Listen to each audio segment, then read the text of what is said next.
everybody. This is the Let's Talk podcast, hosted by Ira Warren, a facilitator and coach with Vistage Worldwide.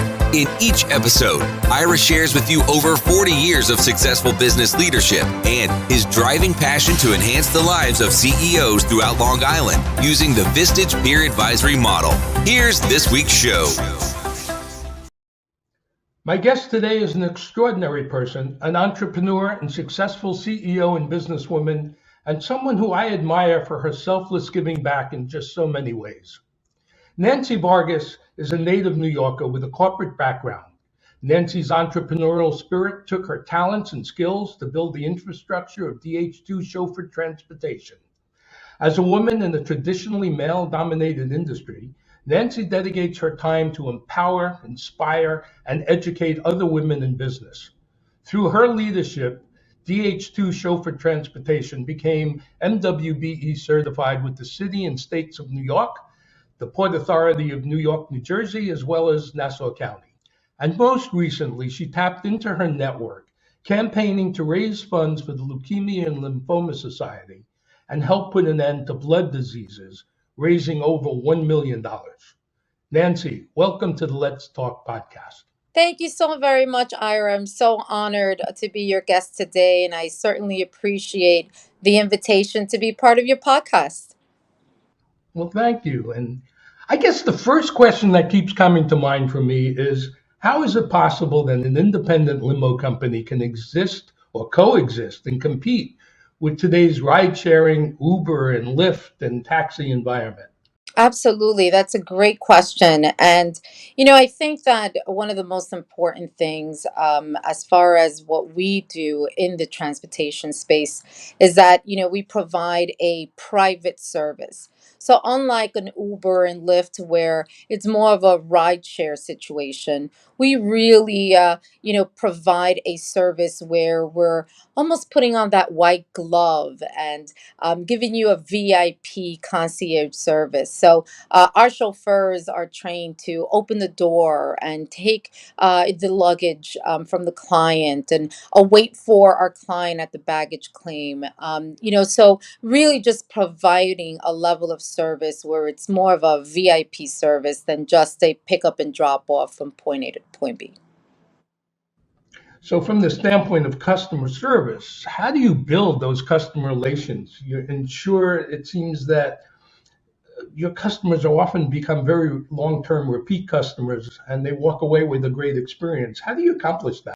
Absolutely. So I think one of the things that our clients really enjoy is that they get to, build a relationship not only with our customer service reps and or our dispatchers, but they really get to know our chauffeurs as well. And we're just so proud of vetting our drivers so highly, right? And customer service is always very much in the forefront of our mind. So as far as, how we build, our clients, we're building relationships along the way. I network where I'll meet someone who is a corporate traveler, travels to the airport, quite often we'll start building a relationship from there. But we're also involved in, things like flight crew shuttle services. I'm very involved at JFK. In fact, I'm headquartered at JFK Airport. So, I build relationships, that help us grow our business and our growing clientele. And it truly is through, building relationships along the way and, and being able to serve them. And many times referrals. One client will refer our services to another, a friend or a colleague. And then this is how we continue to grow our clientele. So it seems to me then that corporate customers offer the largest part of your recurring revenue. And those are different kinds of customers than the person, looking to get a ride to the airport because they've been making a flight. Well, How do you yeah. balance? How do you? Yeah, go ahead. No, I was going to say, a big part of our business is the corporate traveler. However, we also, can support a leisure traveler or someone that's heading to the airport. Needs to go to JFK, LaGuardia, Newark. Or they are in need of a wine tour, or perhaps it's a wedding. We don't necessarily focus on the bridal party per se, but we'll focus on the family shuttle service. And so how we navigate sort of the workload of what we do, I would say that most of our business is more of a corporate contract, government contracting, flight crew, but we also have, a portion of our business that it's for, just a day-to-day airport ride, or I need to go from point A to point B. And I would imagine weddings and large groups have become a good part of your business as well. So yeah, so I would tell you that pre-COVID, we did very minimal work on that angle on the retail space. However, certainly COVID did change that a bit. And, we our retail business came a lot faster, a lot sooner than our corporate. Even our contracts that, we had in place as things started opening up, we saw a little bit more on the retail side of business coming back versus corporate. But I think that the horizon is looking, very nicely, where we're seeing that, our corporate clients are looking to bring employees back, and we're having conversations about employee shuttle service, where, some employees are, perhaps are expressing concern about how they're going to get to work, how they're going to get into the city. So we're having those conversations right now and see how we can support our clients in providing a private way on how to shuttle their employees to work. You mentioned COVID. I can only imagine how difficult that must have been for you. How did you survive the pandemic? And I know that you're a member of Vistage with one of my colleagues, Andy Arlick, and I was wondering if the Vistage community, helped serve you in that way. Ira, I have to tell you that Vistage was probably one of the best decisions that we did prior to COVID. And I have to say that it was a wonderful resource during a very difficult time. I have to share it just was very challenging during COVID, during the peak of the pandemic. Unfortunately, our vehicles were parked, and there was just no business because we're so connected with the airline industry and the hospitality industry. And as we were all on a national lockdown. So having said that, our vehicles were parked, and there was zero revenue being generated. However, I think that what really helped us here at DH2 was that we were focused, during that time, that it was important for us to really dive deep into our business. Right, when will we ever have the kind of time that we had, during peak of the pandemic, to really dive deep into our day-to-day operation, and how do we come back stronger? Because it wasn't just about surviving the pandemic, it was surviving and thriving as the comeback, would be here. So I think that, how we saw things is that there was going to be light at the end of the tunnel, although it was a very dark time. We did see the light at the end of the tunnel. Certainly, in the early part of the pandemic, we thought it would be a few weeks. Then a few weeks was a few months. We all know that didn't occur, but we really took the opportunity to look at different areas of our business, from a marketing perspective to a financial perspective, to looking at areas that we knew we needed to perhaps improve, and we really didn't have the dedicated time for it, and now we did. So we wanted to make sure we took that valuable time and put it right into the business so that we would be ready when the light switch went on. Well, the one thing that I'm aware of is besides your ability to look at the business and make lemons aid out of the lemons that COVID was. was the fact that I know you happen to have pivoted into, well, if we wash our own cars all the time, why don't we start washing other people's cars? And that was just such a brilliant idea that, if nothing else, it revitalized, yourself and your employees, I'm sure. And I just needed to point that out to that you weren't sitting on your hands hoping for it to go away. Absolutely. No, I love that you raised that point because obviously, we had to somehow generate revenue, and it wasn't going to be by our wheels rolling, right? Taking our clients to wherever they needed to go to. So Mike and I started thinking about, ways on how we were going to generate revenue. The most obvious wasn't so obvious. However, when you have that kind of time, you really start, diving into, what else can I be doing? And it just was very natural that part of our day-to-day operation is to wash and clean and detail our fleet. And so we decided that we had all the tools that was needed to provide the service right outside of our own fleet of our own organization. And what started out as a simple let's tell our friends and family went to friends and family and neighbors, and the word just started spreading around. We built a route where we had clients that would be calling us, I want you to, detail my vehicle, my wife's vehicle, my son's vehicle, my daughter's vehicle. And then finally, what we realized that what was supposed to be a just a small way of how to generate revenue, we also kind of went into the commercial side and started talking, to business owners that have a fleet of vehicles that perhaps we can support them. So it just, out of a very simple way of, hey, we need to figure this out, kind of grew into something that we never really thought of. But it's very interesting how you just find ways on how you can move it forward. We're going to take a break right now and come back to Nancy, who'll talk about giving back. Vistage is where leaders learn and grow. We help CEOs and business owners grow their business through executive coaching and peer advisory groups. Ready to succeed at a whole new level? Learn more at irawarren.com.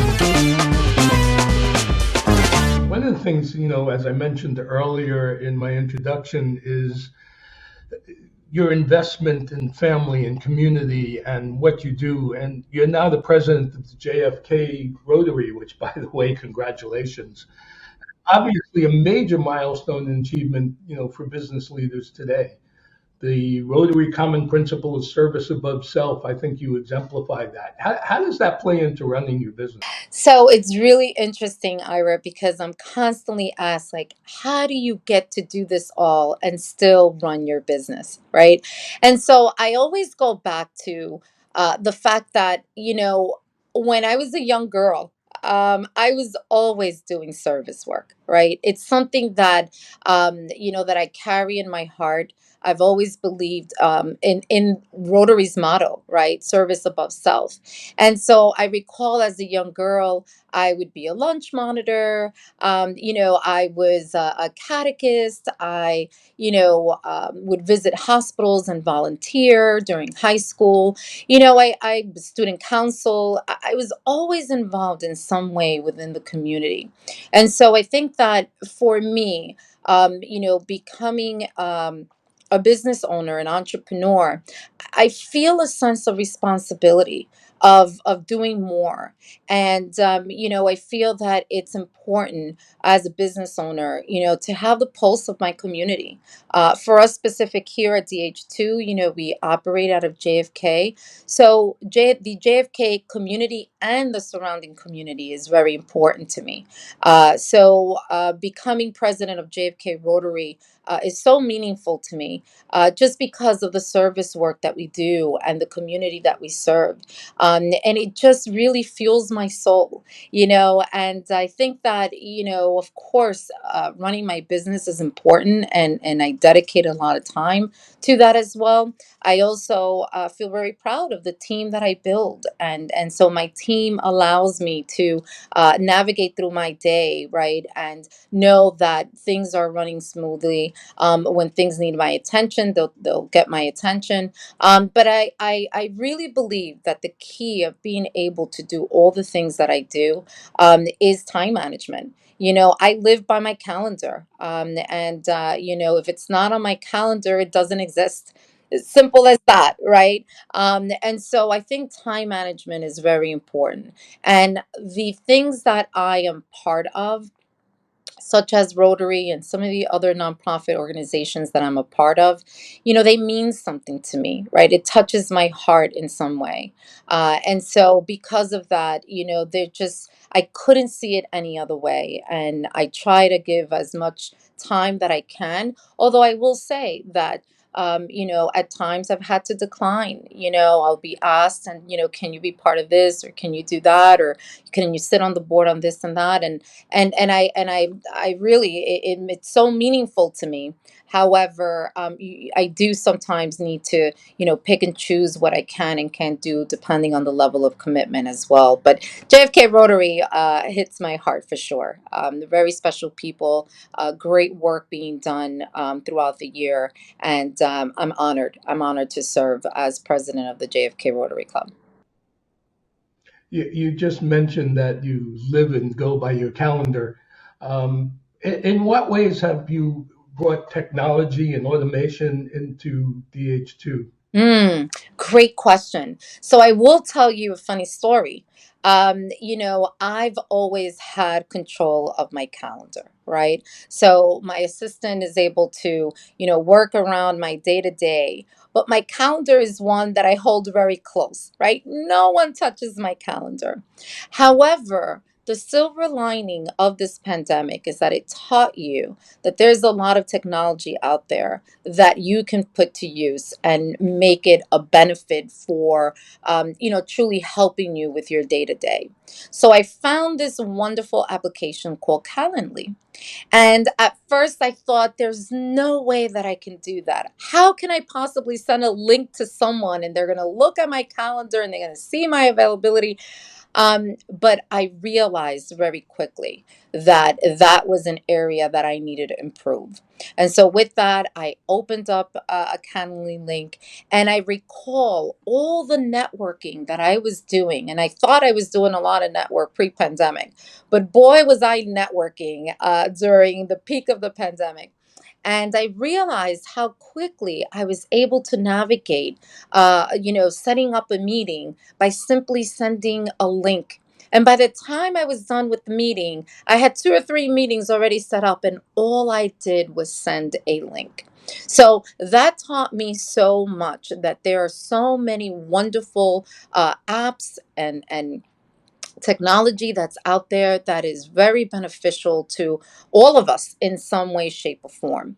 When it comes to my business, one of the things that I really enjoy is the technology that's available to us, such as our dispatch software and our GPS software and our flight monitoring, and so many different resources and tools that we use to operate day to day. So technology is definitely something that is important to us, and that it really helps us to operate efficiently with our day to day task.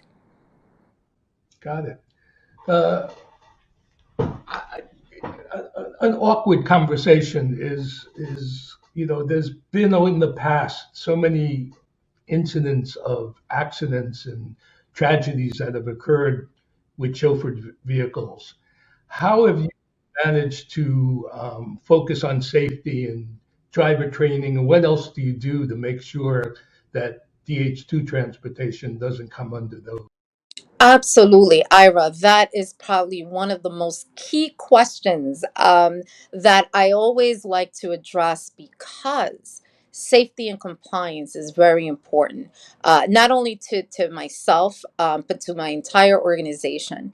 And so, one of the things that we've done is we've improved by just really making sure that we're constantly understanding the rules and regulations of New York State DOT, US DOT, because we're regulated by both. And we've also brought in a third party that handles compliance, that keeps us on our toes and ensures that we are doing what we need to do as far as our files, our chauffeur files. Our vehicles are audited every 6 months. So is the files for our chauffeur. And we've taken this an extra step. And we have a 19A compliance officer here at our office. And 19A is associated with New York State DOT. So there's files that need to be kept. We highly vet our chauffeurs, and we provide criminal background checks, drug and alcohol testing for pre-employment. There's just a series of things that we do before our chauffeur is behind the wheel. And then we take that even one step further and have a safety and training manager on staff that will manage our chauffeurs, both our new hires and those that are with us for a very long time, for refreshers and what have you, just to ensure that training is an ongoing thing. It's not just when you're first hired and you're given training. It is ongoing throughout the year because it's that important. So I really surround myself with the experts, because there's so many new rules and regulations that at time is hard as an operator, to keep up with these things. So I ensure that I surround myself with the experts in this matter, and I have a wonderful team that keeps everything sort of in place, up to date. With our GPS, you were talking about technology. With our GPS, we have a risk management software which gives us reports on speeding and hard stops.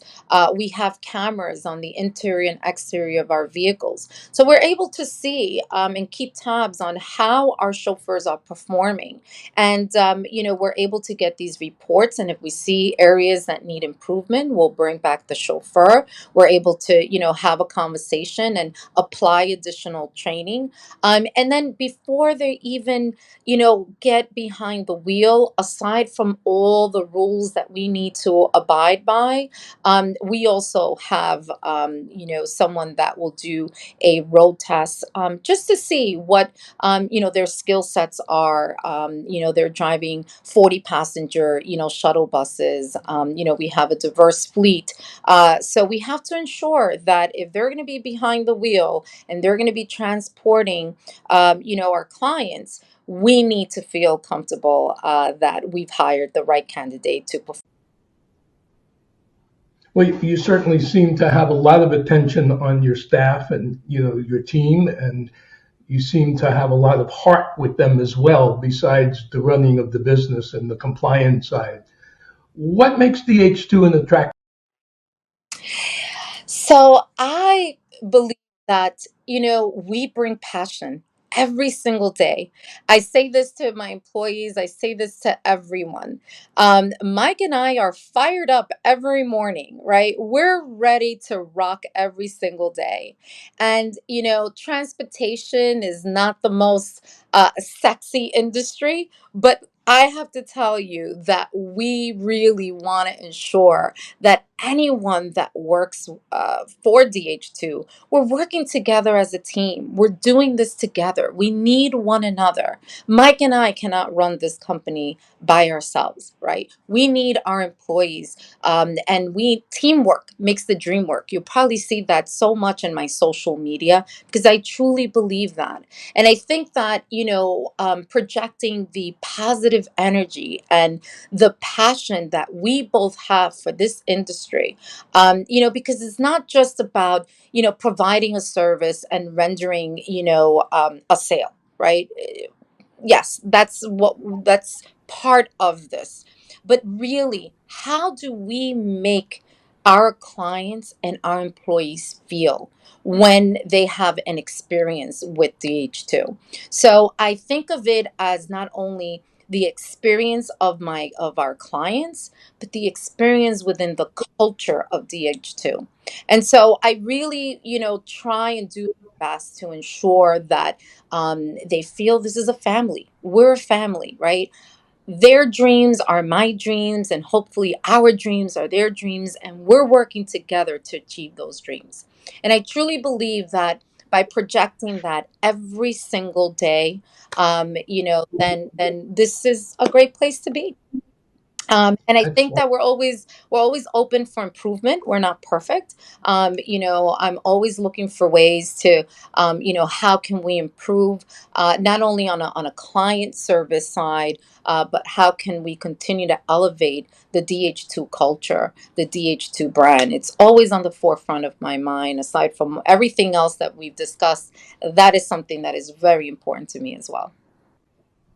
Well, I can't help but ask a strange question, and that is, how did a limo and transportation company get the name DH2? Oh my goodness. Asked that, I get asked that question all the time. Is a good question. So we just to give you a quick history, our company was founded by my husband Mike, who was a chauffeur himself. And with a town car and a dream, he started the business.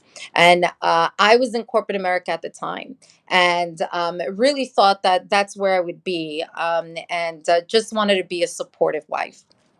And so life took over. Mike had other plans for me. And when we became parents, I was able to stay home for a little bit. And as our daughter was ready to go to school, I was ready to go back to corporate America.